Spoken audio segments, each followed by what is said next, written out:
You know, I hear over and over again this argument, a woman has a right to do with her body what she wants. Yeah. This movie is going to show you it's not her body.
Of course, it's very wrong to kill an abortion doctor. What comes to mind when you think of an abortion film? I'm just saying, hold on, Jay, cover your ears. You should get a shmushmorshman at the shmushmorshman clinic. Me and Sal Bob are pro-choice. Women's bodies are own fucking business. I'm getting an abortion and I can't wait. I cannot take another heartbreak. I just cannot take it. I imagine the average person thinks of general pregnancy films, like Juno. All babies want to get born. All babies want to get born. Which brings up the issue, but ultimately don't resort to the procedure. Perhaps the brain conjures Oscar contenders, like Inside Llewyn Davis, Portrait of a Lady on Fire, or Revolutionary Road. I doubt those which use the topic for a single scene ever come to mind. When Dirty Dancing is brought up, Patrick Swayze's toned muscles and the best-selling soundtrack are remembered more than its harrowing abortion scene. Even a darker classic like Cabaret draws in more note for its exploration of Nazi takeover than Sally's abortion. I don't think the average person would call any of these abortion films. That's a label typically reserved for propaganda. Abortion is murder.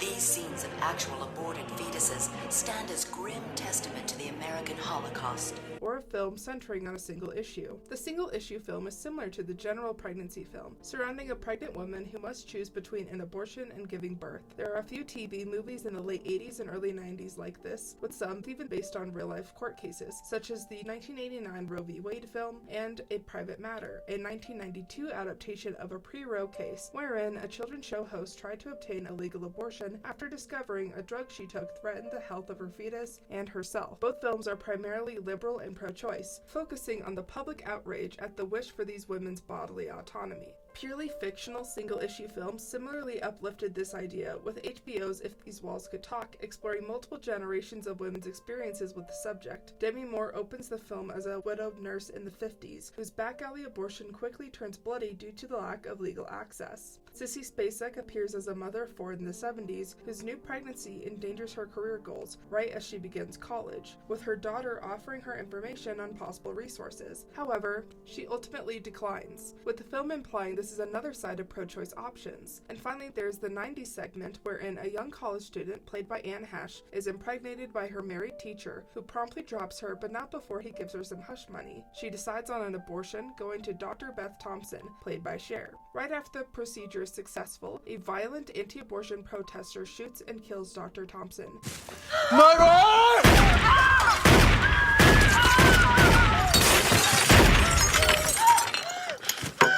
Depicting the hypocritical violence of anti-abortion activists. As I will discuss later, the 90s was largely concerned with the conservative backlash to abortion. I'm the mother of 6 children, and I can honestly tell you that from the moment of conception, there is a life growing inside of a woman. Containing pro-choice films which framed the importance of individual choice as contrary to larger discourse on the ethics of legal abortion. At times, this lends to biting critique on fundamentalist obsession with abortion as the ultimate evil. Life is precious, life is dear.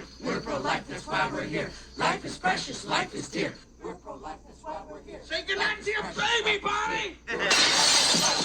However, there are more centrist narratives that frame feminists as equally possessive of women's bodies. You've got to be very strong. You've made your decision, and now you've got to stick to it.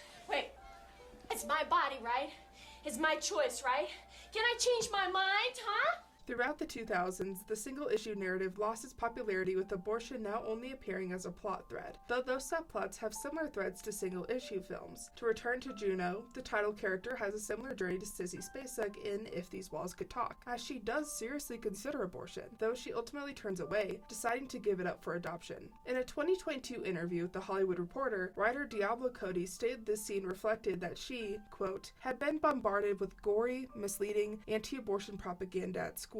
This scared her away from the procedure until adulthood, and led to her writing the scene in an attempt to display the effect of puritanical propaganda on teenagers. Just as the 90s single-issue movie focused on the legal barriers of abortion, Juno attempted to explore the cultural barriers, even if it landed on a solution that pro-lifers would happily accept. Juno showed that films were softening their pro-choice message, appealing to broader audiences, unintentionally or not, a trend which continued into the 2010s. The 2010s should be considered within a pre-Trump and post-Trump paradigm, as many pre-Trump abortion films continued the soft language of Juno under an assumption of post-feminism in the Obama era. Remember from before when we did sex to each other? I can't get your blouse off. I'm having your abortion. Do you want to share a dessert? Lead with that. Definitely lead with that. Perfect. Specifically for mainstream films, the issue of abortion became an interpersonal one rather than systemic, with the assumption that the issue had been resolved. Yes, right-wingers would always want to revert to the pre-Roe days, but they were a minority, just as they were framed as a minority in overt racism. Like Juno, Blue Valentine also featured abortion as a possibility. As Cindy is faced with pregnancy, uncertain of who the father is, but confident it's not her longtime partner Dean, she almost has an abortion, but is overwhelmed by the procedure and her complex emotions surrounding their tumultuous relationship. She doesn't go through with it, with Dean comforting her, and the couple decide to raise the child as a family. The equipment isn't framed with terror as much as any environment in the film is coated with anxiety due to the high tensions of their romance. Her choice speaks less to any issues with abortion or outside cultural pressures. Unlike Juno, she is not faced with screaming protesters. Instead, it's personal emotions that draws her away from her choice. But a pro-life statement could still be drawn from it, framing the choice of life as a choice for a better future, which is thwarted by Dean's eventual abusive behavior. Dark endings, where choice of life is framed as a hopeful one, have been a thread within abortion films from their very inception, though it's notable that these secular pro-life films ultimately approach choosing life as an informed, if emotional decision, rather than an obvious path to moral righteousness. I want very much to have it if it's Jim's. That's what I want. But since I don't know, you not only fuck things up by fucking me and maybe making me pregnant, but even if it's not yours, I can't know that, so I have to get rid of what might be a perfectly fine baby, a baby I want, because everything you touch turns to shit! Pro-life films, in comparison, frame abortion as an unquestionable act of murder, one so abhorrent that torture seems a suitable punishment, as is the case in The Life Zone, or such a traumatic topic that discovering it almost happened to her sends a college freshman into an existential crisis, like in October Baby. The emergence of a more distinct faith-based film industry came with these direct narratives. Similar to the single-issue abortion film, these storylines also honed in on their view of society's ills by featuring stories of people individually impacted by abortion. Those who have abortions are monsters who must be forgiven, and that forgiveness isn't framed with understanding of those circumstances, but with the Christian ideal that all deserve forgiveness, regardless of the heinous level of their sin. Given that October Baby considers abortion a murder, one could compare it to when a Christian forgives the murderer of their loved one. Thank you. For what? For wanting me.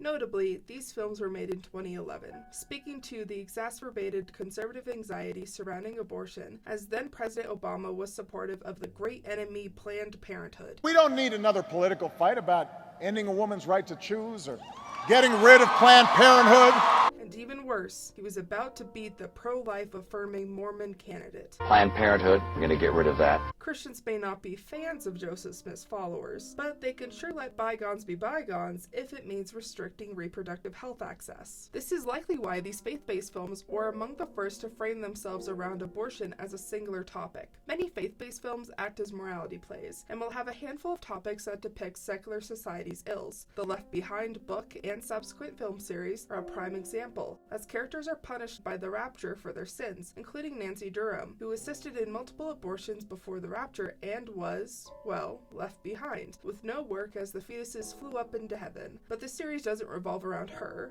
any singular women she assisted, or the now angelic fetuses. The faith-based abortion film then would rarely focus on anyone who would have an abortion, because their audience would see them as a child killer, until unplanned of course, but trust me, we will get there. But even in that case, the person who gets an abortion is closely related to feminism, with it acting as a morally bankrupting force and framing Christian women as their primary victims, ramping up anti-feminist rhetoric, which the 2016 election unveiled as Pew Research polls found that 58% of evangelicals voted for Trump. And of course, there is the famous statistic that 47% of white women voted for Trump, though the religious specifics of that group have not yet been determined. This context does help explain why Trump was elected. Trump said in February he would support blocking federal funds from Planned Parenthood as long as it offered abortions. No, not while they do abortions. I've made that clear. As the cinematic landscape added to the framing of feminists as blood-hungry witches, a framing which escalated in both Trump presidencies, arguably being part of the destruction of Roe v. Wade and the anti-abortion legislation that followed. To defend the dignity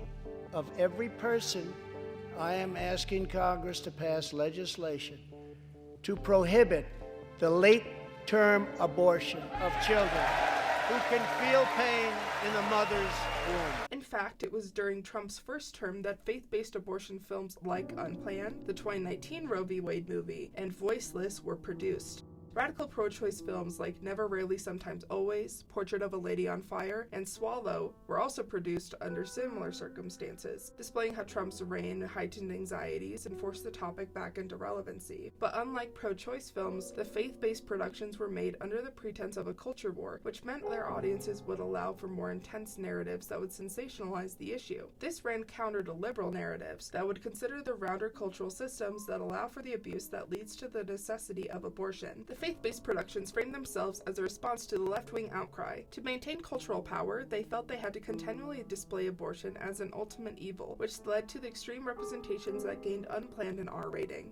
But these extreme representations were not a new invention, as Unplanned took inspiration from the beginning of anti-abortion shock cinema.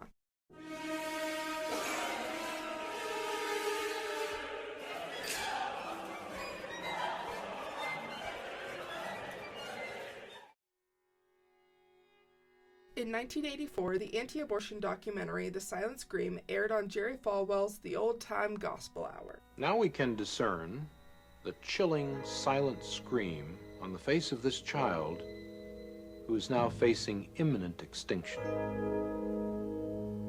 The Gospel Hour was typically framed as TV's holy space away from the hedonistic practices of other television programs. It was anything but politically impartial, however, as Falwell was a leader in the infamous moral majority movement. And throughout the Gospel Hour, he propagated conservative talking points through fundamentalist Christian views, pushing Christians towards the right. This goal was primarily reached through the same alarmist tactics present in The Silent Scream. It's no wonder Falwell's production team agreed to air the documentary, as it had the perfect balance of faux credibility and moral righteousness that Falwell himself wielded. For the program's part, yet complement each other, is their approach to abortion, as Falwell took the religious framework and The Silent Scream took a scientific one. The Silent Scream was presented by former abortion proponent turned pro-life advocate Bernard Nathanson. He founded the National Association for the Appeal of Abortion Laws, which has changed its name to the catchier National Abortion Rights Action League, aka NARAL. He was also the director of the Center for Reproductive and Sexual Health, which was one of the leading center for safe abortions. I think I've had a passing experience in matters of abortion. He revealed his life of crime at the very end of The Silent Scream, but with a repentant tone to ensure a level of credibility for both his scientific knowledge and his newfound faith. But his repentance is not framed as a purely religious experience. Throughout the short documentary, he gestures to the allegedly new knowledge of the fetus as an unborn child. We were taught that the unborn child, the fetus, was something in the uterus, but it was really an article of faith as to whether or not it was a human being and whether or not that human being had any unique personal qualities. At first, he notes the practice of fetology, a real branch of medicine which focuses on fetal care, similar to embryology. He confuses the language of fetology, like the term fetal patient, to equate a fetus to born children. He uses scientific terms to justify emotional language, referring to the fetus as simply an unborn child, as any audience member would hear of the murder of children and see the immediate evil of abortion, rather than considering the factors of abortion treatment, such as context, or even questions of when a fetus is legally alive. But it isn't just his language that evokes horror in the audience's imagination, as the film has multiple visual demonstrations of the abortion procedure, all of which overemphasize and misrepresent its supposed violence. The silent scream's ultimate imprint on anti-abortion cinema is the ultrasound scene. 2 minutes after an abortion demonstration with a baby doll, Nathanson brings out a TV with a tape from an alleged abortion of a 12-week pregnancy. We are now looking at a sector scan of a real-time ultrasound imaging of a 12-week unborn child. He gives a grand backstory about a poor young doctor who had been sucked into the abortion game for the money, performing thousands of procedures until he decided to tape this one, supposedly sparking a change of heart, much like Nathanson himself. At this point, you may ask how it was aired on television if this was a taped abortion. Daddy, what's the red stuff coming out of Kitty's ears? That's just raspberry jam. Assuming this would be a salacious, bloody representation. Seventh Scream curves the usual gory imagery in this segment, as the abortion is shown through an ultrasound. Nathanson goes step by step, focusing his language towards the assumed humanity of the fetus. But this mix of emotional manipulation and misuse of scientific language is not new to his approach. He even applies this tactic earlier in a demonstration of a typical abortion. The ultrasound is composed in a similar fashion, but his attempt at verisimilitude is more effective in emotional appeal than the supposed medical demonstration. Instead of a mannequin, the act of violence is supposedly against flesh and blood, with the body of the victim front and center. The audience is given space to believe the fetus is real, to believe violence is committed against it, and to believe the fetus is not an it, but a child. It is in the unsettling visual that uninformed audiences would be taken by his argument. Still, it may not have been as effective without the active role the fetus plays. The fetus in the ultrasound is reactive to Nathanson's narrative and the movement of the equipment in the alleged procedure. It squirms away from prodding metal, implying the fetus doesn't just have a future of agency, but is currently an active organism which will do anything to avoid pain. Science has proven that within hours of conception, a human fetus has started a college fund and has already made your first Mother's Day card out of macaroni and glitter. Its survival is even described in offensive terms, as its squirms are referred to as violent. And the child's movements are violent at this point. Yet the fetus maintains innocence through Nathanson's unscientific terminology. The language of baby aids in this grotesque display. This is the silent scream of a child threatened imminently with extinction. As the audience is asked to consider the fetus as sentient but precious, just as a newborn child is. The focus on its active avoidance of violence then implores viewers to assume the role of a protective parent. One can see it moving to the left side of the uterus in an attempt, a pathetic attempt, to escape the inexorable instruments which the abortionist is using to extinguish its life. With the abortion instrument standing in for the malicious predator that is the abortionist. Once the audience buys into their defensive position, the fetus is destroyed. But uh-oh, what's this? Oh my God! The silent scream is effective propaganda, not for one distinct reason, but for Nathanson's strategic blend of logos and pathos. He is the objective doctor who cares for medical truth rather than political gains. He cares for the fetus not because he worries for its spiritual soul, but because science tells him the fetus is a patient and medical ethics tells him no patient should ever be harmed. We must not destroy our patients, that we are pledged to preserve their lives. But we are not to trust him solely for his expertise. We have to see the harm ourselves to truly see the procedure as violent, even satanic. The ultrasound is just a start to this tactic, as the film later displays gory images of discarded fetuses, hoping to push the viewers further against the practice. Still, the ultrasound is the primary lasting image of the film, as evidenced by its adaptation in the infamous contemporary anti-abortion film Unplanned.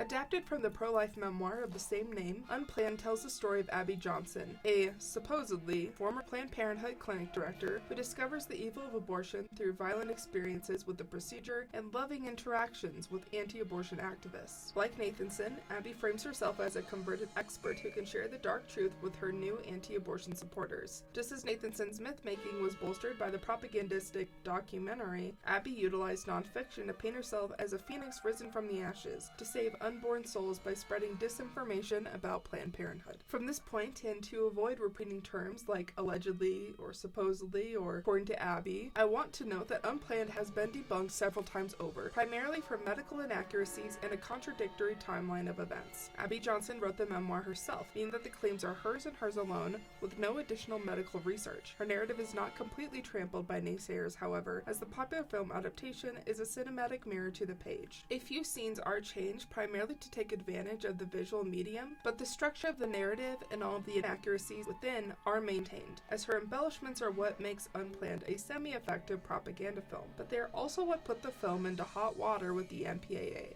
Unplanned is among the worst films I've seen, but it isn't particularly worthy of discussion outside of its film rating. Yes, it is inaccurate to the basic functions of abortion and Planned Parenthood, but that can be said for really all pro-life propaganda, even from the same production company. Unplanned is interesting because it was the first PureFlix film to get an R rating, which was an issue for their rhetorical reliance on an invisible audience, as many Christian films do. Boring. Boring. Boring. Here, I will admit my understanding of the Christian film industry is limited. I was raised fundamentalist and was forced to suffer through PureFlix's infamous God's Not Dead as a teenager, but I don't know much about their rhetoric or production process. Luckily, we were able to interview James of the YouTube channel Fundy Fridays, which examines fundamentalist Christian culture, including film, television, and video games. Movies like The Passion, those big budget, sweeping epics, those are what I would think of as like conversion media. And I think there was a time where they were trying to do that. Get people like me. Like, oh, hey, you don't care about Christ, you don't know, but this is a big movie, it's Mel Gibson, it's big budget, like, and people just go and see it because they're interested. And I think they realize that doesn't really work. What does work is faith-affirming media. There's a market there. These are not designed to convert. They're designed to continually reaffirm someone's faith. They're meant to be consumed over a long period of time. It's a lot easier to sit down and watch Kirk Cameron's newest thing than to just read through the Bible. And over time, I think they've realized the only thing you have to do is be less of a slog than a 2,000-year-old book that's, written on paper so thin that you can barely turn the pages. Might as well be a text-based PowerPoint just showing you your beliefs back at you. It doesn't need to have everything else. Everything else is just trapping. This is what I think Angel Studios is trying to do. They're trying to do The Passion again. They're trying to say, we can convert people. We can move the needle. We can get people over to Christianity through media. And so they are pumping money into these productions. I mean, I know they're over like $100 million valuation at this point. But I think it's harder. A wider audience is going to expect more than a devoted one. A devoted one just wants to hear what they want to hear. They want to show up and be told that their beliefs are correct and that everyone else is dumb. That's what they want to hear. Converts, they want to hear why you're correct. They want to be moved. And that's a lot harder to do than to just, say the catchphrase and cash the check. James is right. A monolithic fan base generally spells death for a film studio. It's no secret that every major film studio attempts to work within different genres with different directors and talent in hopes that they will reach wider audiences with diversity in their catalog. This comes with a diversity in audience types, which often means there's a diversity in political perspectives, or even a lack of political perspective. However, PureFlix has a narrow perspective and a narrow audience that is primarily reinforced by their preachy messaging and family-friendly marketing. In the age of streaming, their own service is advertised as clean Christian fun for the whole family. They rely upon a Christian audience, all while making films which seemingly preach to non-Christians, or more specifically, atheists. The 2014 film God's Not Dead, for example, revolves around a Christian college student convincing his atheist professor that God is alive, actually. Christians love this genre of film, as it allows catharsis for their belief. Isn't that professor such a fool for not believing in God? It sucks, don't get me wrong. It's a misfire as a good movie, but I don't think it missed its own target. which was to create a movie that certain Christians would stream and generate ad revenue for in perpetuity for the rest of forever. It wasn't meant to be good. That was never the objective. And I think that God's Not Dead was smart, because who did they make? They made their villain the annoying college professor atheist. It's really interesting how they're going so far out of their way to make these guys unpalatable, even to people who might be like more left-leaning or liberal. They are very kind of the exact opposite of Angel Studios. They're more than happy to lean into the most devoted, least critical Christian demographic they possibly can. They're not trying to convert anyone. And they're trying to be in the homes of people who are already deeply devoted. PureFlix knows then that they are selling to those who feel catharsis, but that catharsis is amplified if their audience believes that atheists are actually being converted. However, if anyone is being influenced by these films, it's probably just the children in the audience. You're all fornicators. And if you do not repent, you will face severe punishment on Judgment Day. PureFlix primarily makes G and PG films, leaving room for parents and youth group leaders to show the propaganda to their children to reinforce fundamentalist attitudes at a young age. Speaking from experience, PureFlix films are frequently screened at churches, with pastors boasting it as a family-friendly movie night. Christian families then show their kids, feeling satisfied that their children might learn a great lesson on the importance of standing up for their religion. I've certainly attended some of those screenings as a teen who concerned my family. After suffering through the millionth utterance of God's Not Dead, the pastor would preach about the importance of proselytizing and resisting secular temptation. These screenings were not unique to my little Baptist church either. PureFlix routinely sends screening packages to churches across the nation, as they are their primary sellers. This is why the G-PG rating is so sacred to them, as they rely on family-friendly label not only to make their Christian audience comfortable, but also to ensure their films will be screened at churches. Isn't it a little PG-13 for church? So the arrival of their first R-rated film was a logistical nightmare for PureFlix. An upcoming movie gets an R rating from the Motion Picture Association of America, but not for foul language, nudity, sex, or gun violence. Rather, because it showed an abortion.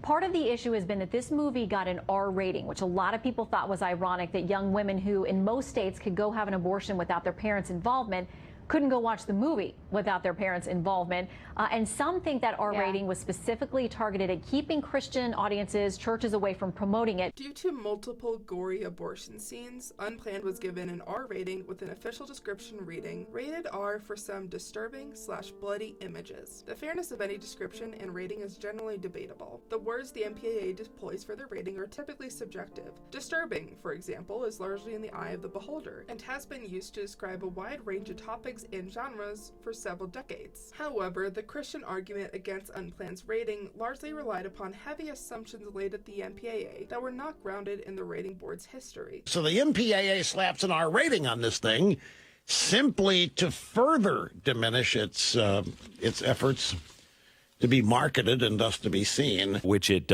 absolutely does not deserve. This is trying to get people to keep your kids away from it. Particularly when it comes to the rating and descriptions of films including or revolving around the subject of abortion. For example, they argue that Unplanned was unfairly targeted for the pro-life sentiment of the film, but it is not the only abortion film with that rating, nor is it an outlier. Since 1969, abortion films have even earned X and NC-17 ratings. The first in this group is Adeline 31, a Swedish film that intertwines the personal sexual lives of the working class with the historical event of the 1931 Adeline shootings, wherein the Swedish military opened fire on labor protesters. The abortion itself is central to these themes of class struggle, as Anna, the daughter of a sawmill manager, is impregnated by Kjell. Upon discovering the pregnancy, her mother arranges an abortion in Stockholm. When Kjell is told about the abortion by her father, he assumes it was arranged due to his class position. The film is neutral in its positioning of the broader issue of abortion, as well as its possible classist and intentions in this context, leading up to interpretation, though arguably leaning towards Gel's interpretation, given his position as a semi-lead. While the abortion scene is central to the themes in Adult 31, the main reason the film earned an X rating is the graphic violence within the shooting scene, as well as graphic nudity. And like many X and NC-17 films, its political boldness was certainly a factor, as it is very overtly pro-communist and presents abortion using clinical terminology during a time when most films either couldn't or wouldn't.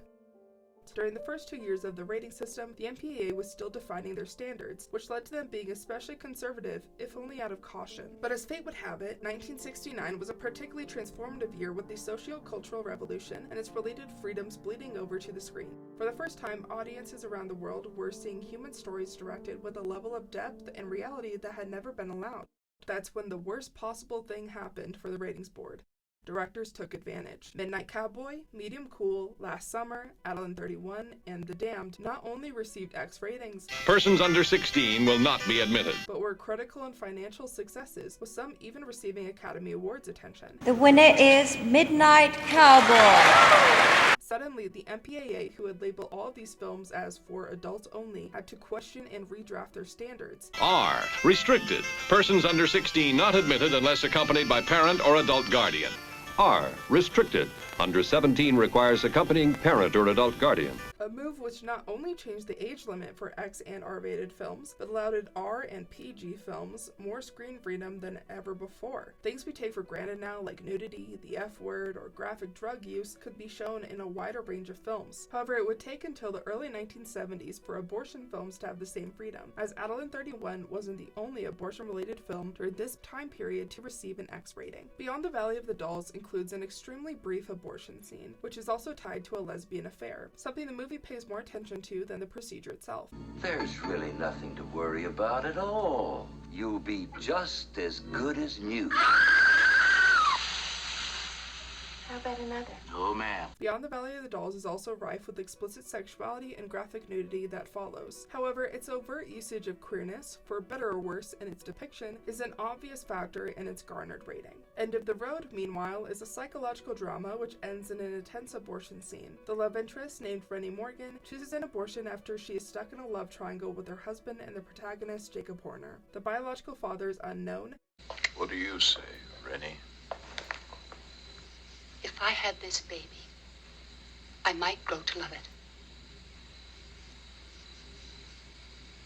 I want to get rid of it. She opts for an abortion, making it a rare film in this time period to display the woman as choosing the abortion for herself rather than being pushed into it by another party. The operation itself is not displayed. Rather, her face is centered during the scene as she reacts in intense pain, which our protagonist watches with similar agony. However, it's notable that the entire procedure is framed under gross incompetence as she dies after the doctor overdoses her. I would argue End of the Road is a pro-choice film as well, though I would certainly be open to a debate. Again, it's revolutionary itself to display the abortion as fully her choice, and while it's her choice, she isn't demonized for it. Jacob isn't horrified about the procedure and its potential destruction of his fatherhood. His concern comes in the medical abuse of her body. The issues with the abortion procedure come in the deadly incompetence of the doctor, which was a common point of discussion of abortion activists and pro-abortion cinema of the time. When a medical procedure is not legal, shady practices tend to overwhelm the few doctors who are professional and safe, as it becomes a criminal activity with no checks and balances. Many of the deaths associated with abortion are tied to either self-induced or back alley procedures. There are many films which explore the evils of the back alley abortion clinic, with the sinister abortion doctors taking on uniquely malicious characteristics. Would you care for a shot of whiskey? I already gave her one. No, thank you. Oh, one more won't hurt. I'd just like to get this over with. You know, I think the greatest crime in the world is for a woman to have a baby that she doesn't want. For example, George A. Romero's lesser-known independent drama, There's Always Vanilla, features a scene that depicts a back alley office as the love interest escapes the rusty tools and the grinning provider. But the abortion is similarly framed as her choice, and a chance for her to escape the mundanity that crushes everyone's life in the film. The fact that it is so dangerous reinforces its nihilistic take on conservative values impacting young people's relationships. So unsafe abortion in film during this time are rarely an example of the evils of abortion, but rather an example of society taking away way safe choices. And again, even these films, which I would argue have overtly pro-choice arguments, were still given R, X, and NC-17 ratings. The team behind Unplanned implied that the R rating they received was a form of punishment. But if we go by this logic, dozens of other films, which themselves rarely depicted the procedure itself, were also punished with an R by the MPAA. Well, it's got some really tough material, hence the R rating.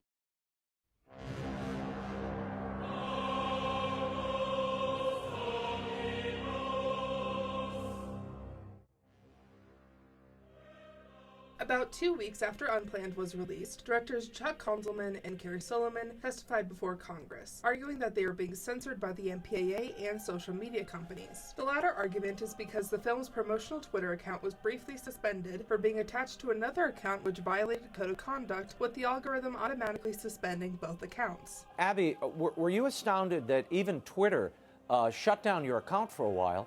Then there was such protest, they reinstalled it. From what I can gather on 6-year-old reports at the time, the account was restored within hours, possibly after the film supporters complained en masse to the old Twitter CEO Jack Dorsey and the general Twitter support system. It seems to be a simple algorithmic mistake, which is no surprise with Twitter, but the film's producers and fans took it as clear evidence of suppression of their message. Before we go deeper into the many arguments of PureFlix's CEO and the directors, I want to give some background on them. Konzelman and Solomon started their career as co-writers, specifically on the aforementioned God's Not Dead. They were childhood friends from New Jersey who converted to Catholicism in the 90s and moved to Hollywood, starting with secular films before transferring to the less lucrative faith-based industry after a decade of duds. Their first few efforts were low-budget action and horror films, but they wouldn't really have any actual success until their partnership with PureFlix. With a budget of only $2 million, their adaptation of the best-selling Christian book went on to gross $65 million and spawned a franchise which continues to add entries. Anytime you start leaning into sequels, that's a bad sign.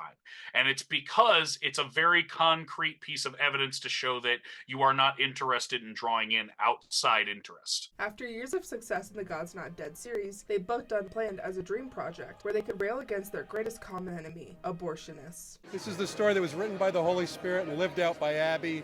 It was just our job to help translate it. We've been in the business for over 30 years. Nothing we've done in our lives is as important as this movie. There's never been, this is more than a movie. This has to become a movement.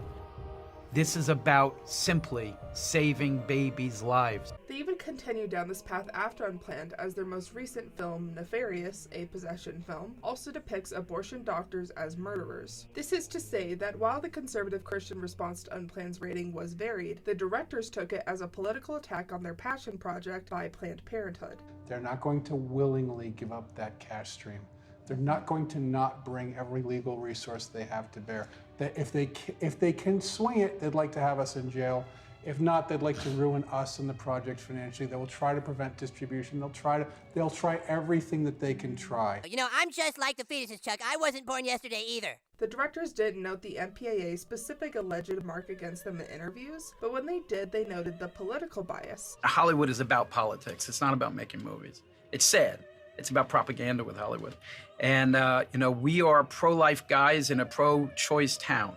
And so we are not liked, and the movie is not going to be liked. So to expect that they would give us a fair rating, okay, not going to happen. In this rare instance of addressing the rating, Konzelman even sparks the widely used odd argument about teen audiences. I live in a country where my daughter can go out at 13, she can get an abortion without parental consent, but she can't go to see this movie. Which is inaccurate. The lowest age where someone can independently get an abortion is 16, but this was one of the many desperate arguments which prevailed.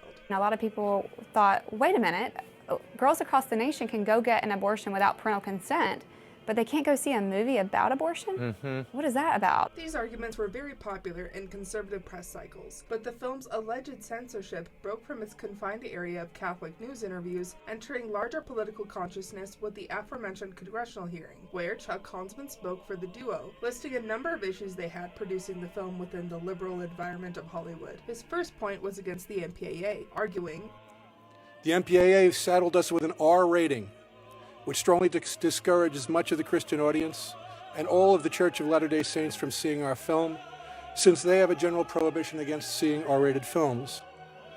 It also precluded us from using the single most effective form of motion picture advertising paid placement of our theatrical trailer before other films in theaters.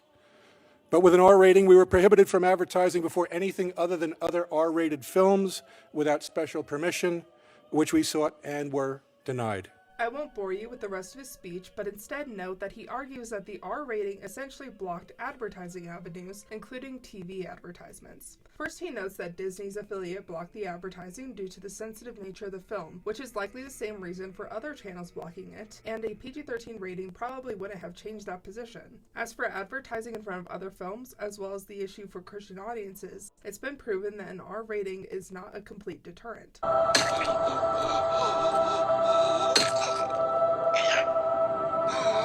Famously, Passion of the Christ, another gory Christian film, was the highest-grossing R-rated film for over a decade.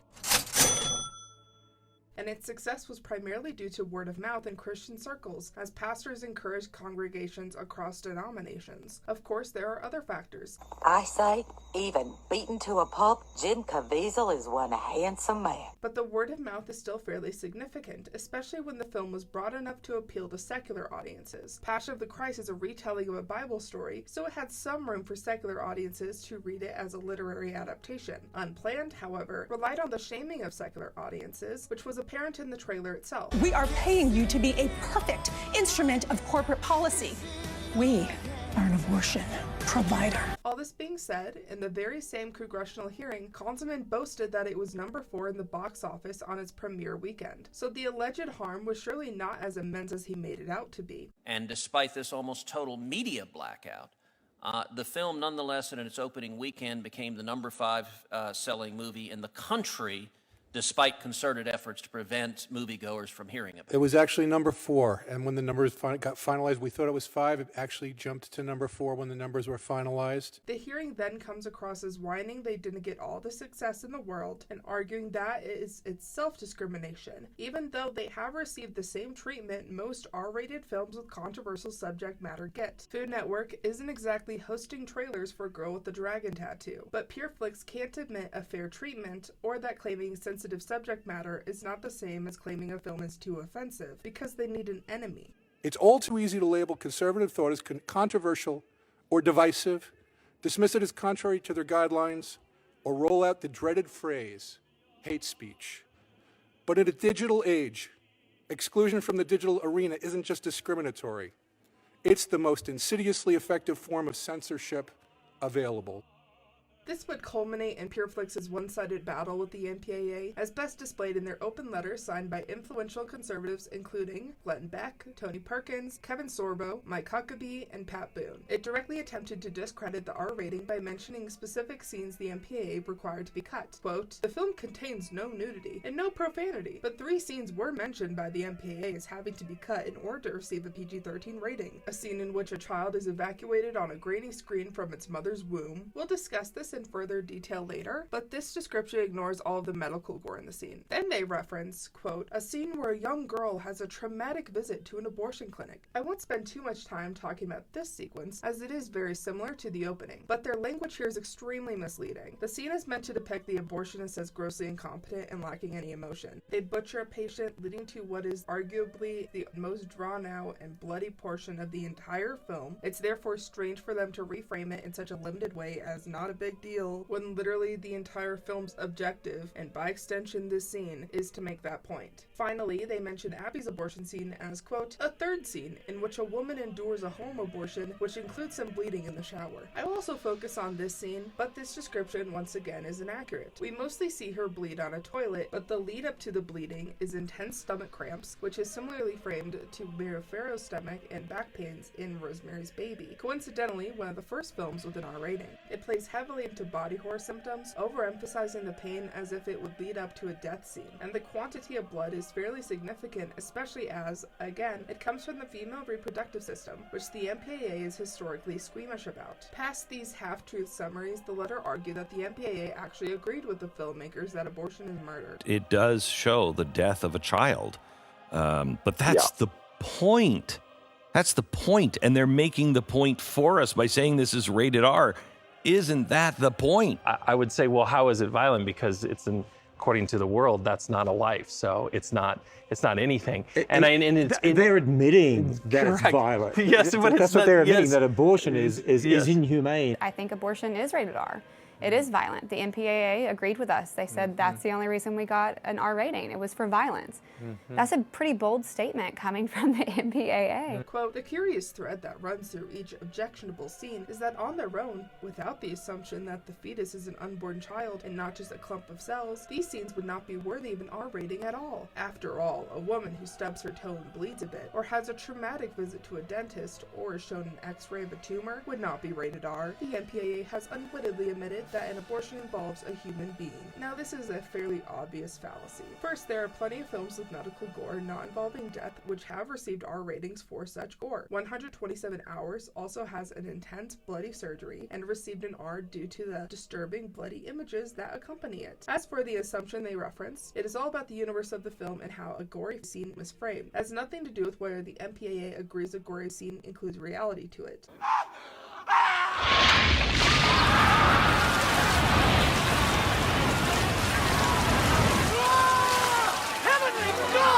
Within the film's universe, fetuses are unborn children, and as such, the conclusion is a bloody murder scene because that is how the directors depict it. Though this point is mostly an exercise in futility, there probably are pro-life workers at the MPAA, just as there are probably pro-choice workers. As with any organization, a range of political beliefs likely exist there, so this gotcha is pointless outside of making pro-lifers feel logically superior. And as one might imagine, this open letter ultimately fell on deaf ears, as the MPAA later stated PureFlix hadn't even tried to appeal the rating the way hundreds of other films had. You have to kind of look at all the parts of this and be like, okay, they do have all this money. They're throwing a tantrum. But fundamentally, we know they could fix this if they wanted to. I've also seen your stupid movie, and this is why I love doing what I do. Nothing breaks down their arguments like watching their stupid movie. You can cut all the stuff that got you that R rating, and that plot won't change one bit. Additionally, by 2019, the MPAA had given the PG-13 ratings to a handful of critically acclaimed abortion-related films, but citing those as precedent would have meant PureFlix either had to side with their liberal Hollywood foes, or confess the content of their film was more severe than they had previously admitted. In some ways, the inaccurate statements and manufactured martyrdom from PureFlix and their supporters is part of the point, just as their inaccurate representation of atheism and God's Not Dead is the point. You did this on purpose because you know that getting that rating is going to drive Christians to go, well, now we're going to see it. They're going to take their kids. Yes, I'm the parent and I consent to them seeing this R-rated film. The R rating stands for recommended. For families, for teenagers, for youth groups, for adults, for everyone, for your friends, for your neighbors. We live in Missouri. You can hear it. You can hear it. You're just trying to get your ticket for, I don't know, whatever movie you're seeing that day, and you're like, this woman's going to hold up the whole damn line trying to make a point. And they know they're going to get those ticket sales. People who wouldn't have cared, now that you've created a false sense of urgency and a false sense of persecution, now they're going to go. Now they're going to go out of spite. And turns out the money spent on spite spends just the same as the money spent on devoted feelings. They want to keep their small fan base in a cycle of rage against the secular world. Are abortions even necessary? You know, I heard a theory that if a woman really has an unwanted pregnancy, the body has a way to break the fetus down into gas particles, and then she can just fart it out. Where did you hear this intriguing fart it out theory? I don't remember. Maybe the Bible? Thank you for clarifying. This is only accomplished with continual falsehoods supplemented by an insular media cycle, wherein secular media rarely responds, as it's not particularly worth taking time out of the news day to refute these claims. I don't fault secular sources for that either, but 6 years later, it's important to return to these ridiculous responses, as they teach us a lot both about how insular funding communities continue to frame abortion, and how the MPAA actually treats abortion as a subject, at least when presented in its extremes.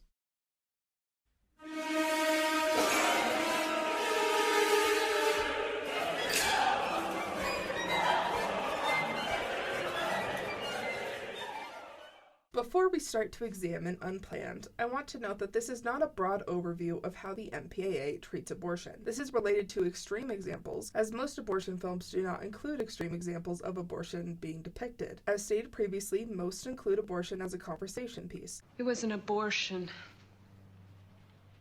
An abortion, Michael. Just like our marriage is an abortion. Something that's unholy and evil. A procedure that is performed off-screen. How are we doing in here? Debbie, you ready to leave? Thank you.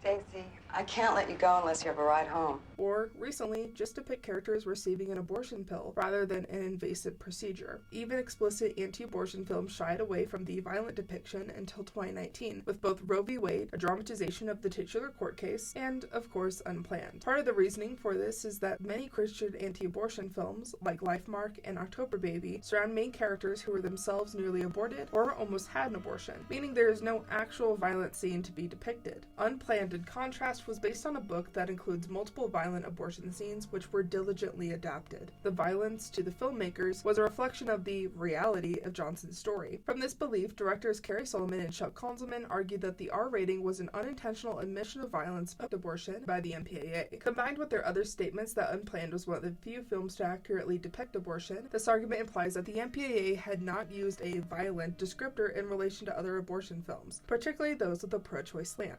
In the 2010s, this may have been an understandable argument, as it was true that there were few abortion-related films with violence as a descriptor, but this argument depends on ignorance of the most popular decade in American abortion cinema. In the 1990s, violence was commonly cited in the rating descriptions of abortion-related films. Frequently, this was because the film surrounded multiple dark subjects, with abortion just being one of many intense themes. For example, Tim Blake Nelson's Eye of God surrounds a brutal murder in a small town surrounded by fundamentalist characters who must deal with a wide range of violent scenarios, including suicide and domestic abuse. The film received an R rating for violence, language, and a depiction of abortion. Abortion was explicitly named as a reason for the rating, with violence being described as a separate reason. Now, I will admit it is generally difficult to determine the political leanings of many abortion films in the 90s. Many take a centrist stance on abortion, typically framing it as a personal moral dilemma that is sullied by both overzealous Christians and radical feminists. What's the matter? Are you fucking people deaf?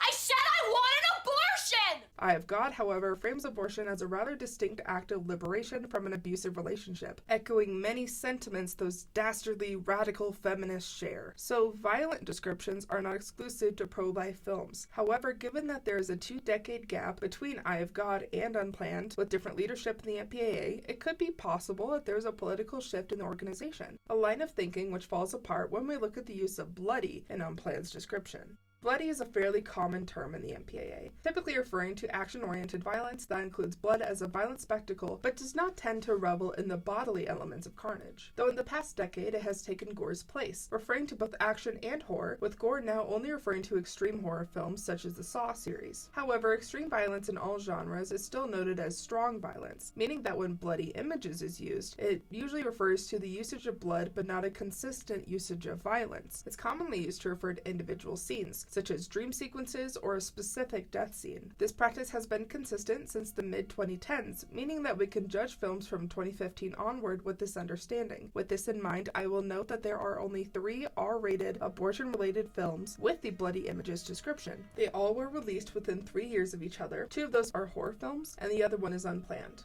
She Dies Tomorrow and False Positive are both feminist horror films which include abortion as a major theme and carry the phrase bloody images in their MPAA descriptions. Neither description explicitly refers to abortion, likely because abortion is not a primary theme for either film, at least not in a comparable sense to Unplanned. This is more the case for She Dies Tomorrow. It's an experimental horror film following a former alcoholic named Amy who now has a disease where she believes she and her loved ones will die soon. Throughout the film, Amy's disease is intertwined with social isolation, implying that the disease itself is a punishment for her refusal of social norms, including her previous abortion. We do not see this abortion. Rather, she admits to her boyfriend that she had one when she was 22, and she doesn't regret it, as it eventually allowed her enough financial freedom to afford her own house. It isn't a primary plot, but a passing mention to mark her moral outsider status. It's actually so inconsequential to the larger horror that only a few reviews make note of this detail. It's no wonder then that the MPAA description makes no mention of thematic material, as it usually does in relation to abortion. abortion. Its other descriptions of sexual references and language are also fairly common for R-rated horror films, with its bloody image descriptor being the final icing on the cake. That term primarily relates to the art created by Amy's friend Jane, who photographs microscopic images of blood, rather than traditional horror imagery. But while She Dies Tomorrow briefly mentions abortion, False Positive is the rare pregnancy horror that directly addresses abortion as an issue. False Positive is a fairly conventional pregnancy horror, basically updating the plot of Rosemary's Baby to the contemporary world of fertility treatments. It follows copywriter Lucy Martin as she and her husband Adrian work with a fertility doctor who is too good to be true. Based on the horrific story of former Dr. Donald Klein, Lucy's fertility specialist, Dr. Hindle, inseminates his patients using his own semen without their consent. Hindle's reasoning goes beyond perversion and into eugenics, as he believes he has perfect eugenics that must be utilized to the fullest extent to create the new generation of perfect humans. But this eugenicist philosophy is not only applied to the birth process, as he insists upon performing a reduction or a selective abortion. She is pregnant with triplets, and Hindle insists she has a high-risk pregnancy, which is only survivable through the termination of the female fetus or the two male fetuses. As a result, there are multiple horror sequences where she imagines the fetus being terminated without her consent. The most bloody of these scenes is the first, where dark blood spreads within her uterus in parallel patterns. The blood is overlaid on her terrified face, taking up more of the screen as her paranoia grows, and the doctor and her husband confirm she's unconscious and unable to say no. This sequence is reminiscent of the rape scene in Rosemary's Baby, as it's understood to be a dream sequence, yet it's meant to imply that the husband and his co-conspirator may be taking advantage of her unconsciousness. In that tradition of a dream sequence, the blood isn't meant to be a realistic representation of abortion, but an extreme twist of reality, as Lucy's worst fears are visualized. Each of these abortion dream sequences are stylized and within the tradition of pregnancy horror, but unlike Unplanned, the gore is not supposed to imply any medical accuracy. False Positive and She Dies Tomorrow incorporate bloody images within horror conventions and do not limit gore solely to the abortion scenes. Unplanned, in stark contrast, is a Christian drama that veered into bloody territory only in its abortion scenes. This is a verifiable fact that I will agree with the directors on, even if I disagree with their pro-life angle. There is no cursing, sexual content, or other disturbing images. So if we remove all of these other factors, could we find another director who received an R solely for an abortion scene?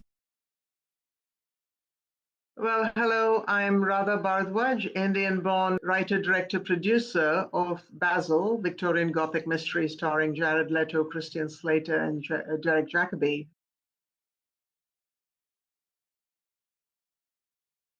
Well, boggles the mind as to why, because there is zero nudity in the film, and I fought to keep it that way because the pressure was intense to have people running around naked. And I said, no, no one who's going to come to Basil is going to come because they want to see actors in the nude. They're coming because the story is good and the suspense is good or whatever.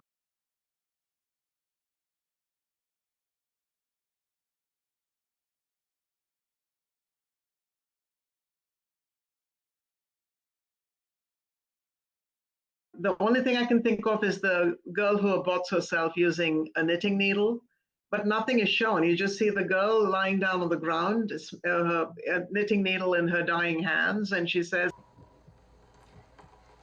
"It is out now, isn't it? I've got it all out." It's an implication that she has performed an abortion on herself. Nothing was shown. There are films which show much more graphically.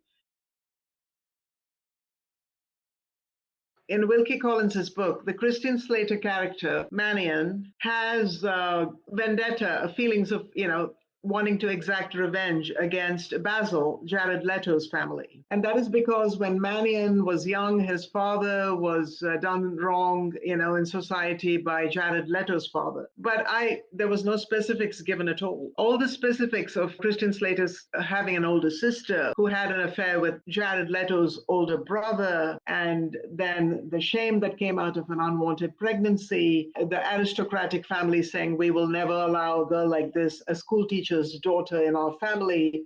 So this girl is doomed to the life of an unwed mother, and all sorts of, the Victorian, prim morality, the people shaming them, the father losing his job, running from pillar to post. And then the girl deciding to take the only way she knew out, which is to use a pair of knitting needles on herself, none of which was shown.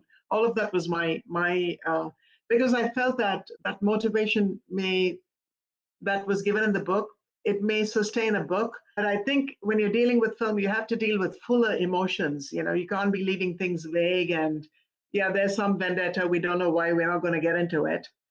That vendetta is what is fueling the entire film. So it has to be spelled out. You have to be clear why this guy is going after that guy's family, right? So all of that was what I created in the script. I don't think she thought she was killing herself. I think she just wanted to get it out. You said something important. You said where their own body turns against them. That's literally what it is. This thing growing in you becomes like something I got to get rid of. If I get rid of it, then everything will go back to my father. The brother is pelted with stones and eggs when he's coming home from school. All of that will stop, the minute this happens, the minute I get this out. Her own body has turned against her. So that's what I wanted to actually capture, the poor girl, her sort of almost hounded to, with her back to the wall with nowhere else to turn, nothing else to do. What would a girl like that, what is she, 16 years old? What would a 16-year-old girl do? Where would she go, right? I mean, I don't think the back alley abortions, which we talk about in this country, I don't think in the Victorian times they existed. And if they did, a respectable girl from a middle-class family like she was, a school teacher's daughter, would have no recourse. She would not know where to go to find those back alleys and, all of that. And what is at hand? Again, simple objects becoming menacing, knitting needles. I suppose every Victorian home had it. They all probably learned how to knit. It's also like how to the very edge this girl was pushed with no options, nowhere to go but this, how if she had literally, nowhere to turn for help, no money, she's not from a prominent family, what would she do? One could certainly debate the historical accuracy of Basil's harrowing abortion scene, but it's at least an honest attempt to represent a reality that is well documented, if in dramatic terms. The cast and crew of Unplanned would tell you the same is true for their bloody sequences, but there are no unbiased sources supporting such claims. An implication of abortion and seeing the bloody hands on the knitting needle, I didn't have any bloodied pieces of fetus or anything around, right? It's just blood. Seen stuff which is far more explicit and, where you feel that all was deserved. And a look at those sequences makes it clear that they have more in common with a horror film than any medical text.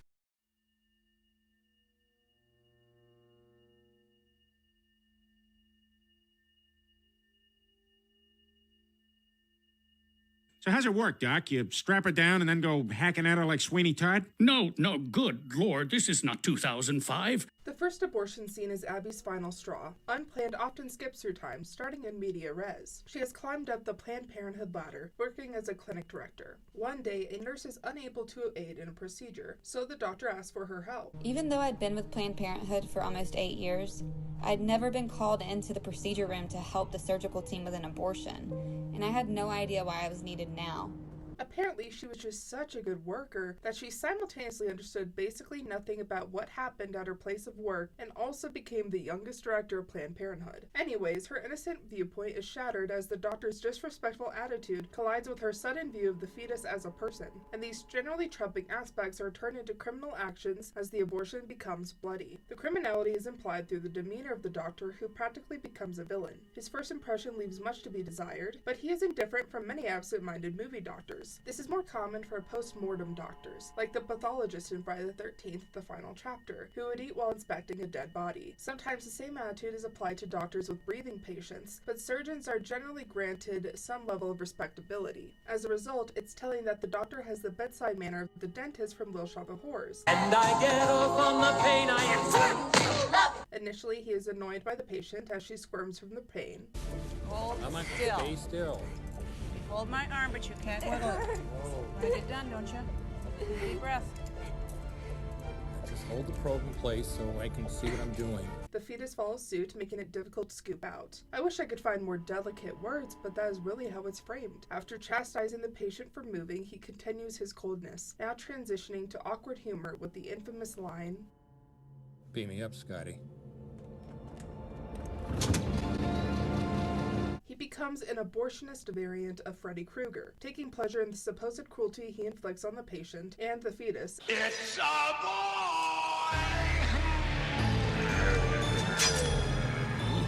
As its entrails slide down the surgical tube. His last line even emphasizes his uncaring nature as he states, Where the hell is she going? Implying Abby's bolt out of the room is unreasonable from any perspective, which, to the film, is a condemnation of his lack of empathy. To the pro-life filmmakers, he is the representation of the evil Planned Parenthood commits. As the abortionist, he is the enactor of evil, the executioner of innocence. Pro-life activists see abortion-practicing doctors, or abortionists, as serial killers. It stems from the fallacy that abortion is an act of murder. If it's an act of murder, then anyone who practices it is a killer. This includes both the patient getting the abortion. How does it feel to be a murderer? Murderer! Babies want to live too, you know! Suppose Einstein's mother had an abortion. No! Or John F. Kennedy's, huh? No! What if Mary and Joseph had an abortion? Anyone who influenced them to make that decision, and the person actually performing the procedure. In this structure, the abortionist is considered the worst of the three, as they are assumed to have performed hundreds of procedures, and they are supposedly the only one to have the power to perform it, or at least perform it in a safe, accessible way. And just as the fetus as person framing was popularized by the silent scream, the demonization of abortionists was propelled by Nathanson's disinformation. The silent scream even dedicates a significant chunk of its runtime to doxing and demonizing specific abortion-performing doctors. If they are serial killers they justify, then the public has a vested interest in removing them from their positions. This strain of pro-life rhetoric encourages pro-lifers to detach humanity from those involved with the procedure, but it specifically allows space to remove agency and blame from patients, as the abortionist is a vampiric figure who will do anything to suck the life out of another innocent. In the silent scream, this was to provide space for ex-patients to regret their decision. In Unplanned, this was to leave some benefit of the doubt for Abby, who the pro-life audience could forgive as a collaborator, because she was not the one performing the procedure. She was but an ill-informed accomplice who was manipulated by monsters like him. Any ounce of complicity in this crime is excused by her reaction to the fetus's movement. Unplanned directly recreates the silent scream's infamous abortion scene. As I mentioned, the woman squirms during the surgery prep, and while there is brief emphasis on her physical pain, the real spectacle of the scene is the ultrasound. Abby looks up at it once the pregnant woman squirms, implying that she assumes something is wrong. This audience assumption is proven correct, as she points out that the fetus is avoiding their equipment. It just moved away from the catheter. They always move. That's why I do it this way. We are even shown the fetus's actions as it jumps to the very top of the womb, like Mario avoiding a spiked shell. Nathanson's theory of fetus autonomy is then reinforced by the oppositionary character, implying that abortion practitioners are aware of the evil they commit, but rather look past it for financial gain. Unplanned doubles down on this nefarious intent as the aforementioned gore appears alongside the suction fetus as it fidgets on the ultrasound. Just as the ultrasound fetus in the silent scream was active in escaping from the procedure, the fetus in Unplanned is similarly personified, acting like a victim slipping through the woods as Jason swipes his machete. The silent scream reframed the fetus as a person through the medically questionable logic of fetology, while Unplanned combined this allegedly logical approach with the emotional tactics pro-life movements rely on. In fairness, the silent scream also exploited emotional responses, but with the veneer of logic always in the foreground. Unplanned mostly abandons this pretense while using horror conventions like gore and victim physical response to heighten the audience's passions against the big bad abortion empire that is Planned Parenthood. Emergency procedures initiated. Please verbally state the nature of your injury. I need cesarean. I would argue that Unplanned has more in common with Prometheus than other abortion films, given their opposing usage of horror conventions to explore the topic. In both cases, a gory abortion scene earned them an R, with both directors standing by the scene and taking the rating while railing against the MPAA for their final verdict. But Unplanned is a horror film in melodramatic clothing, while Prometheus is an entry in a horror series, so one is broadly seen as more deserving of an R than the other. Ridley Scott was very open with his frustrations about the film's R rating, as his artistic vision clashed with the need for box office success. Regardless, he stated that he was asked to remove the abortion scene, wherein scientist Elizabeth Shaw performs an emergency C-section on herself after being impregnated with a xenomorph fetus. It recalls a scene from the first film, where the impregnated Cain has a similar metaphorical abortion performed on him, as Ash and Dallas attempt to remove the facehugger and his parasitic fetus from his body. The difference between the two is that Shaw is successful, taking it out of her body and killing it, whereas Cain famously succumbs to the symptom.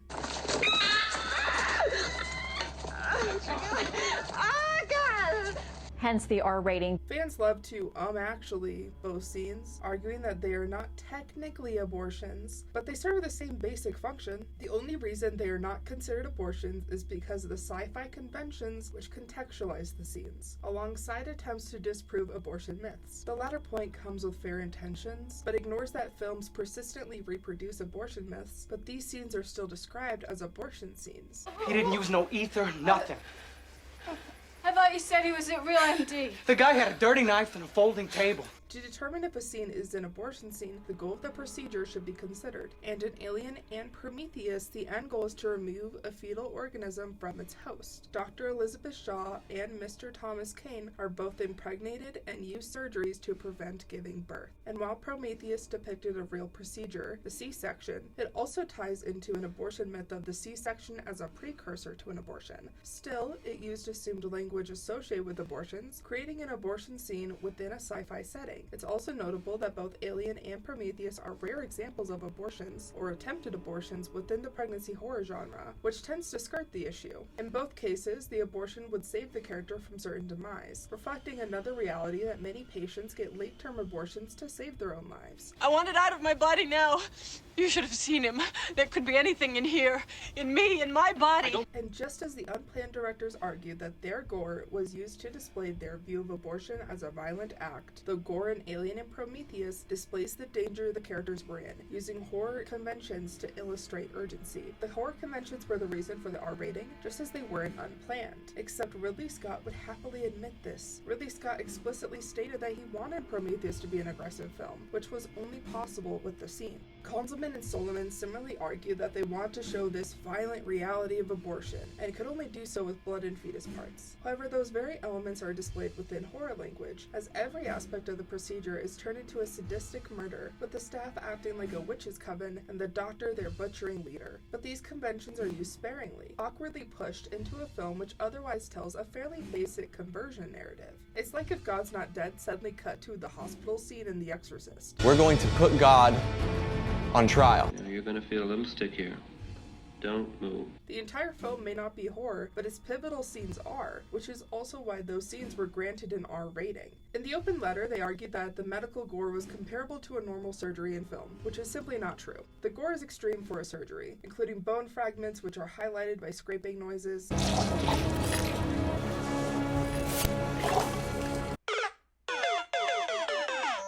The gore also ends up in the same tube with a close-up of the leftover bubbling blood and guts. To further the rating justification, Unplanned doesn't stop with its initial scene. Unplanned covers much of Johnson's life leading up to her departure from Planned Parenthood, which, according to her, includes her own abortions.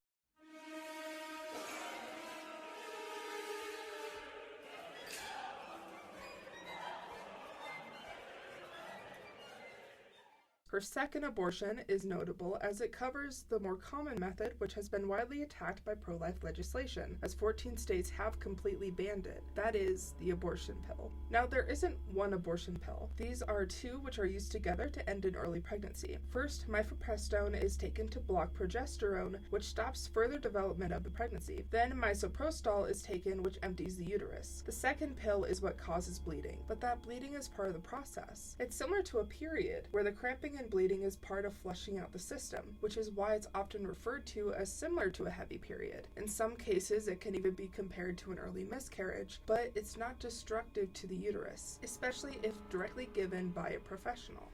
Unplanned presents this type of case, as she goes to an abortion clinic under the instruction of her first husband. Again, complicity is taken away from Abby. She was an innocent young girl taken advantage of by evil pro-abortion men. This may seem to be a feminist turn on usual anti-abortion rhetoric, as many anti-abortion activists do resort to misogynist language that punishes women for not choosing to be mothers. However, the concept that women are victims of manipulative campaigns is also central to the pro-life movement, arguably stemming from the silent scream as well.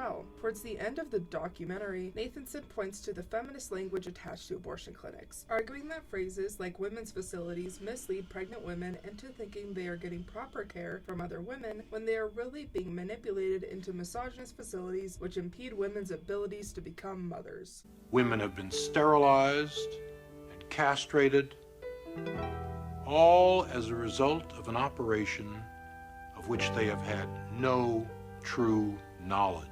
He also argued that the abortion providers and abusive biological fathers would hide information from the patient and, if this fails, will strong-arm the woman into getting an abortion. Under Nathanson's framing, abortion becomes another way to control women by denying them of their biological purpose. And did you know the baby you're aborting may also have a baby inside of it that you're also aborting? Unplanned heavily agrees with this argument, but reframes it through a woman's perspective. There are a few other scenes exploring this, such as when Abby is told to hide other resources from her pregnant clients, and the Planned Parenthood recruiting event, which utilizes feminist slogans to entice Abby into joining the cause. But Abby's own abortion is the most direct in blaming non-Christian men for manipulating helpless women, and the physical manifestation of that emotional abuse comes in the aftermath of the abortion pill. As mentioned, the abortion pill's main symptoms are comparable to a very heavy period. That doesn't mean it's devoid of pain. As anyone who menstruates will tell you, heavy periods can feel like getting kicked in the stomach repeatedly, and if you aren't particularly educated on menstrual cycles, it's understandable how that amount of blood could be alarming at first, though it is notable that the symptoms are one of many disclaimers required of abortion practitioners. That's misoprostol. It's going to just gently empty out your uterus, and there's going to be a little bleeding, but nothing more than like a heavy period.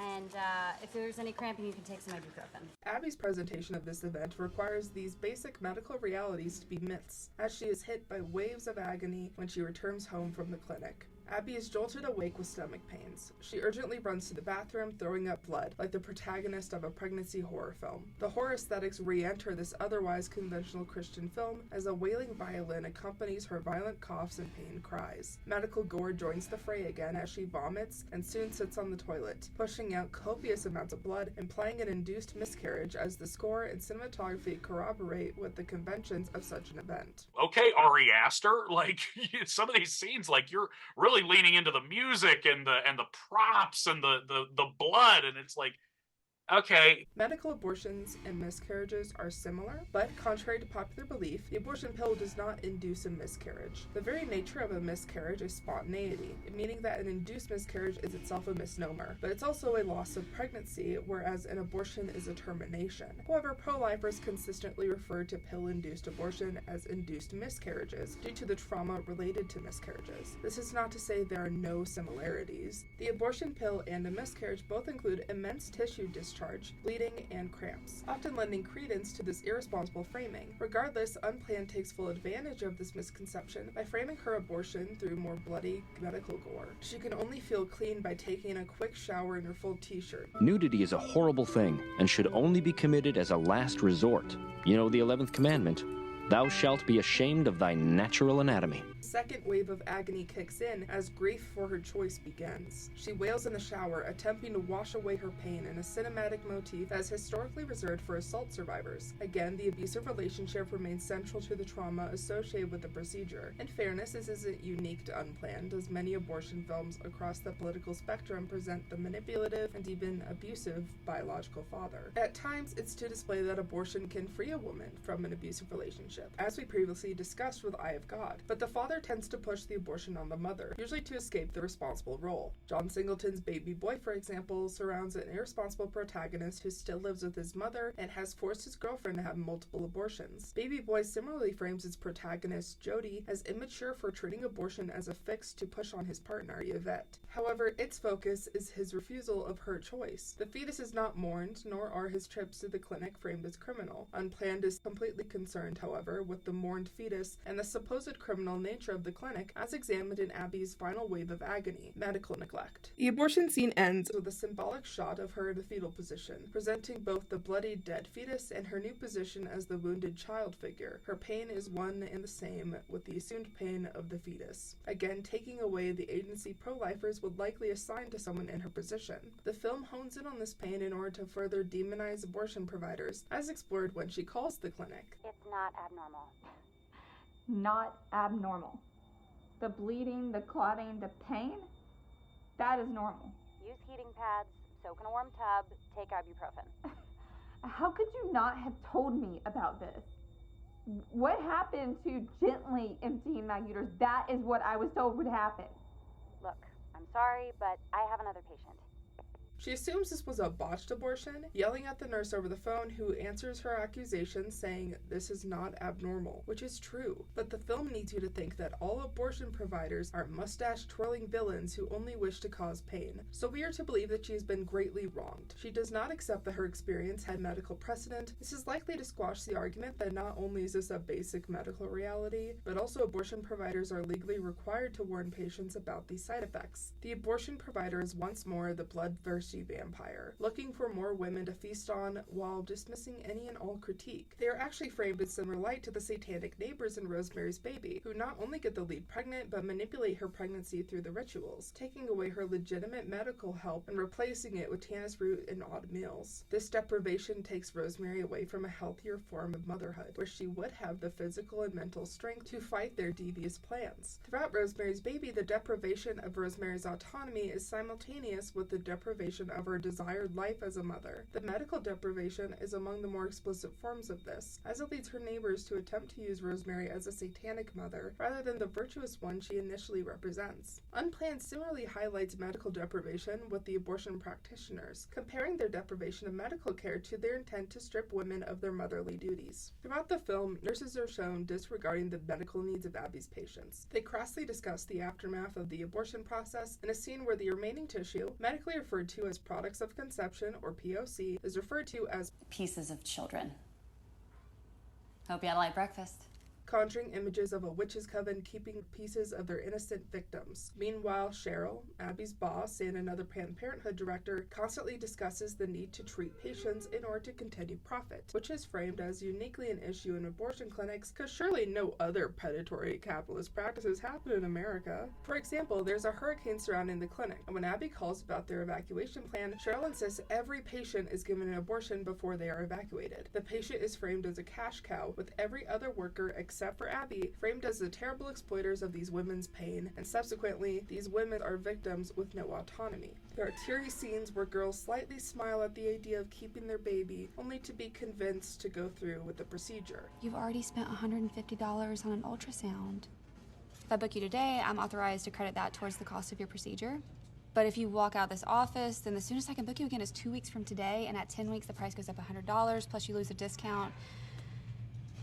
Choosing to wait is going to cost you an additional $250. The film posits that choice rhetoric is a lie, sacrificed in the name of production that forsakes reproduction. To return to Rosemary's Baby, the coven only cares about the product of the demonic pregnancy, with the prequel Apartment 7A even displaying a long line of previous attempts. To the coven, biological reproduction is the only use these women have. To the abortion practitioners, financial reproduction is their only use. Fast food outlets look to break even on the hamburgers they sell.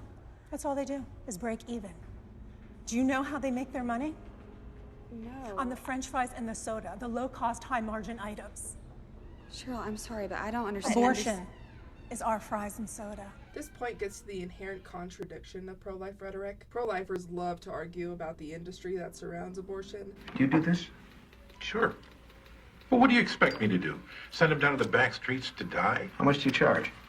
What's that got to do with anything? Well, that's the kind of thing people say. Clinics are framed as the only current American industry that bleeds people dry for the sole purpose of profit. There are actual industries this could be applied to that they don't care about because it doesn't benefit the reproduction of conservative ideology. For example, prisons profit on multiple levels from the deprivation of life that is inherent to incarceration, but pro-life advocates are rarely anti-death penalty advocates. Choose life or die! Choose life or die! Let alone willing to stand up for the unfair labor practices within prison or over incarceration, particularly of people of color, because questioning those practices requires questioning normal American industry. I got pro-life extra large t-shirts. I got pro-choice extra large. I got them all. Folks, tell me what you want. I'll sell you anything. As well as racial, gender, and religious biases from which conservatives profit. Abortion clinics are a scapegoat precisely because the rhetoric against them reinforces conservative family values, which rely upon putting women in their place, the ultimate goal of Unplanned.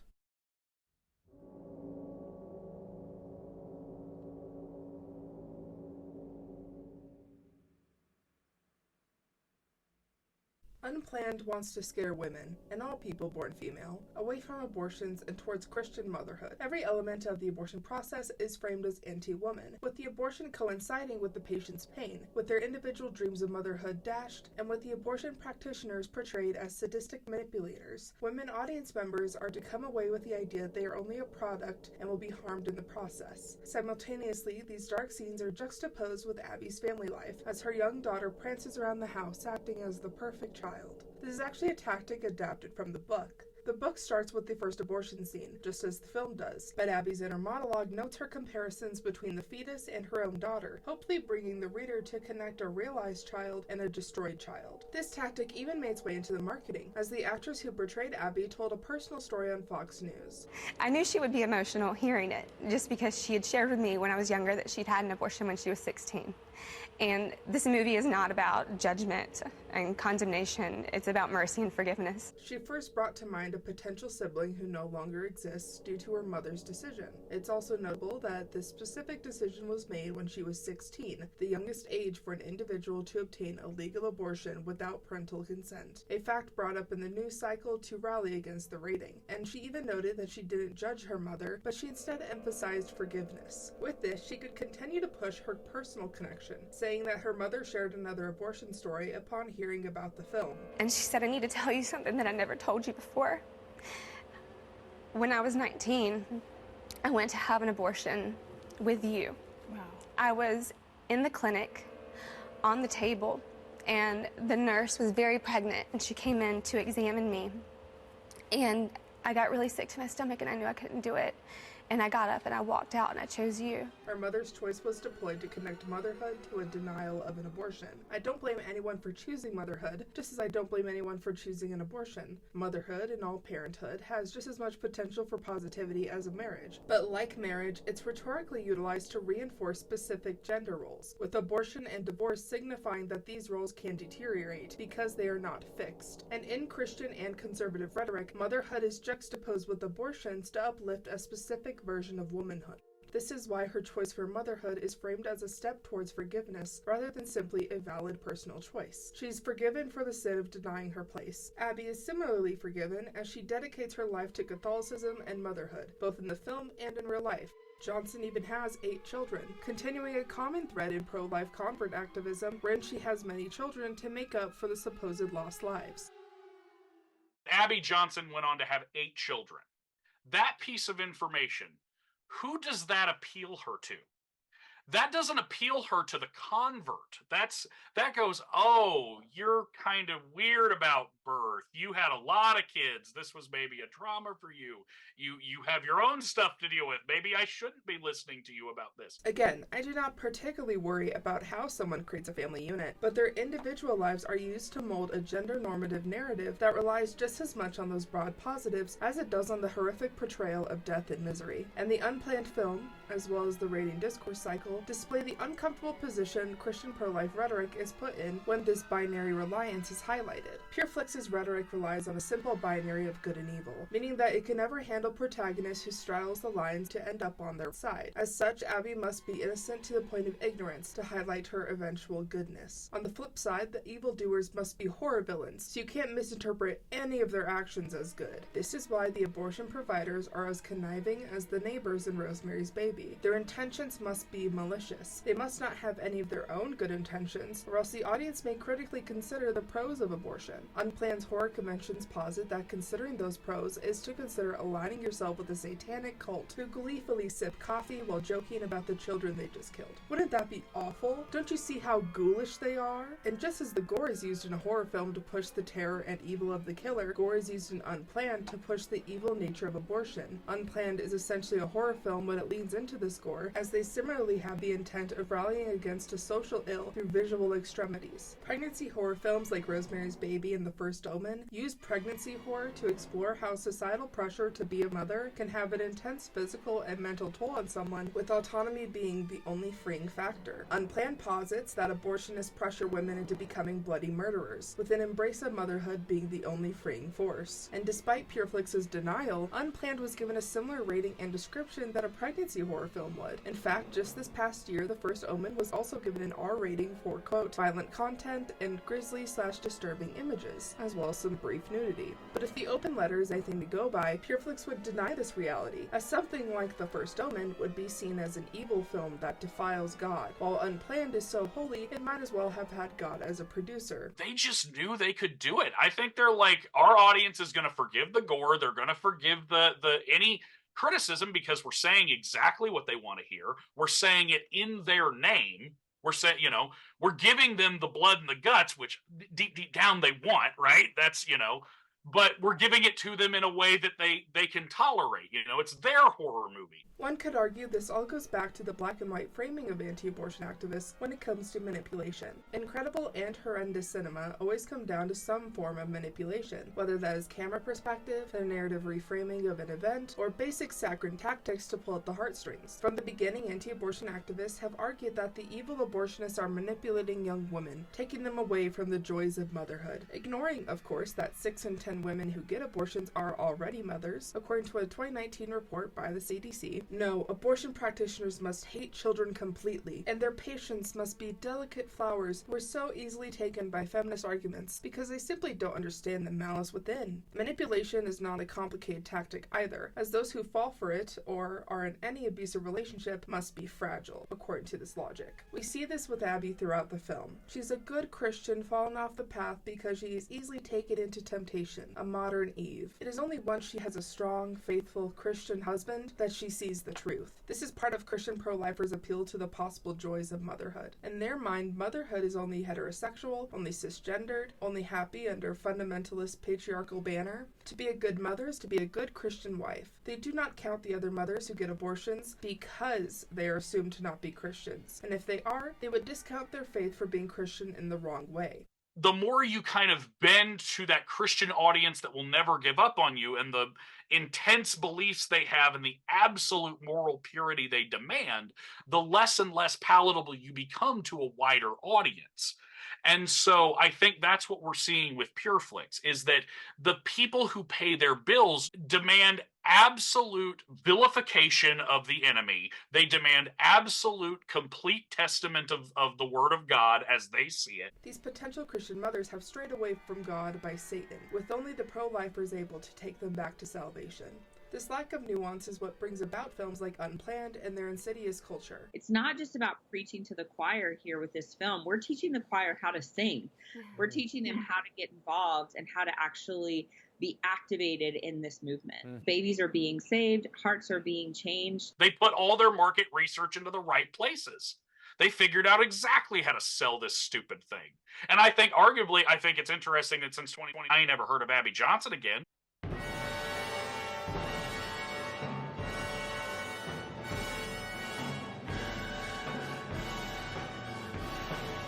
I now support President Trump because he has done more for the unborn than any other president. She sucks, and I think they knew she sucked. I think they knew the story was bogus. I think they knew that she didn't have a long shelf life. I think they knew she was a good product to be chewed up, spit out, and thrown away. The film was no box office smash. It made $21 million on a $6 million budget, which is certainly not too bad, but a far cry from The Sound of Freedom and even God's Not Dead's success. However, the discourse around it certainly brought an insulated audience and subsequent support. Mainstream critics, and even a few commentary channels, came with similar harsh critiques that we've stated here. But those comment sections were flooded with staunch defenders whom similarly flocked to their local AMC to do some consumer activism. Former Vice President Mike Pence even defended the film and posted about it on Twitter. There are not only people paying for these movies, they're paying for the big group rights so they can screen them at churches because they'll charge you.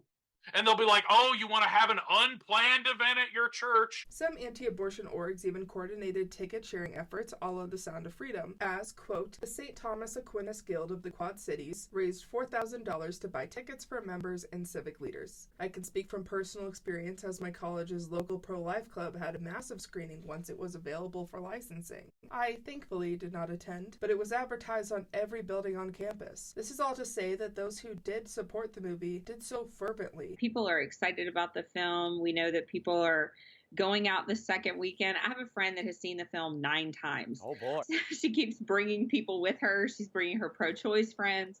She's bringing people from her church. Similarly to how pro-lifers are very adamant in their lobbying, even if they are in the minority. Because of the decision, it's easy to forget that 62% of Americans disagreed with the overturning of Roe v. Wade. But in that same Pew Research report, 81% of Republicans were in favor of the decision, while 91% of Democrats were against. After Trump, everyone loves to talk about political bubbles. And to an extent, it's true that wherever you are, you end up following what you already believe in. In fairness, I think this has been true for longer than we think, and social media simply amplifies it. With that amplification comes stronger support, however, and stronger beliefs. For the left, this could take the form of thinking there should be no restrictions on abortion. Abortions for all. For the right, this means stringent laws and increased conspiratorial thinking, such as the belief that Planned Parenthood is this abortion factory that delights in baby killing. Very well. No abortions for anyone. Films like Unplanned, specifically with the gore that gained its rating, exacerbate this level of thinking and that line of logic, which is likely what led to the limited success it had. Like The Sound of Freedoms, it was seen as a valiant expose of the left's abuse of women and children. Similarly, it relies on stereotyping, which is so extreme that arguments against it can read as support for the spilling of innocent blood to the uninitiated. It also plays on extreme emotions, with logic and science as a non-issue because at the end of the day, the scientists laugh at sucking up fetus guts. Meanwhile, the only people displayed with empathy are church leaders and newfound advocates. And that's a really bad place to be in a Christian movie. That's where you don't want to be.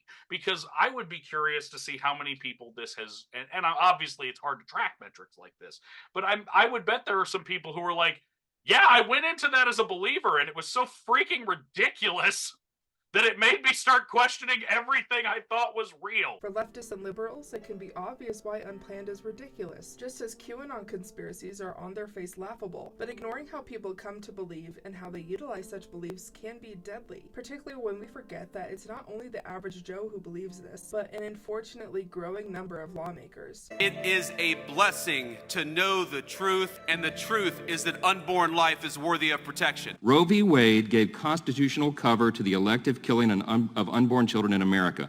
Period.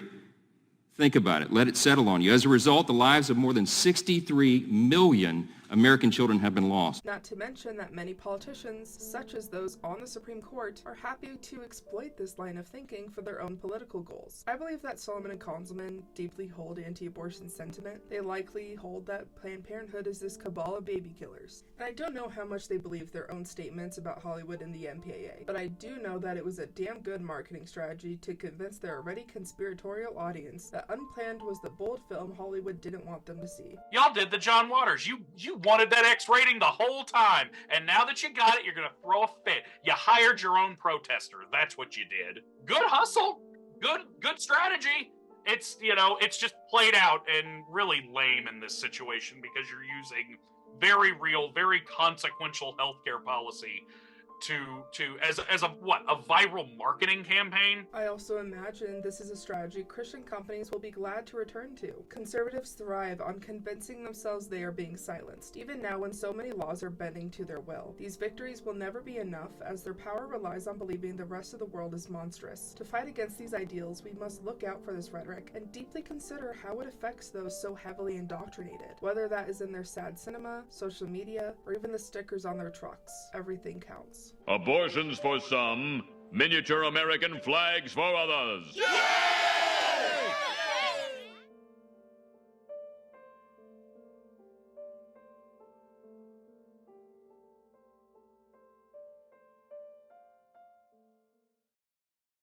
Nightmare, the persecution, the child's dream of death. Torment, ill forgotten, the soul that will never rest. Guidance, it means nothing in the world of brutal time. Electric, circus wild, deep in the infant's mind. Silent scream, bury the unwanted child. Beaten and torn, sacrificed. sacrifice the unborn. Shatter another child, bearer of no name.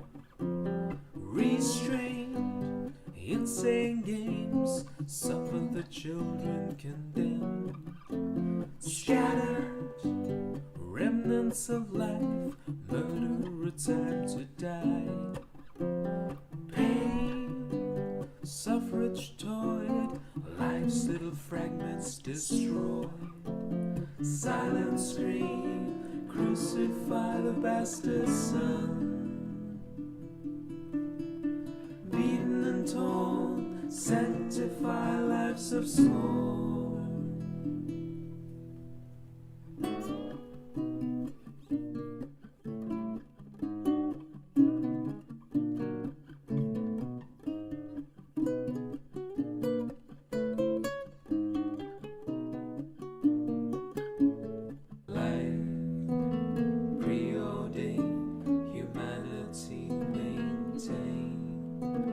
Extract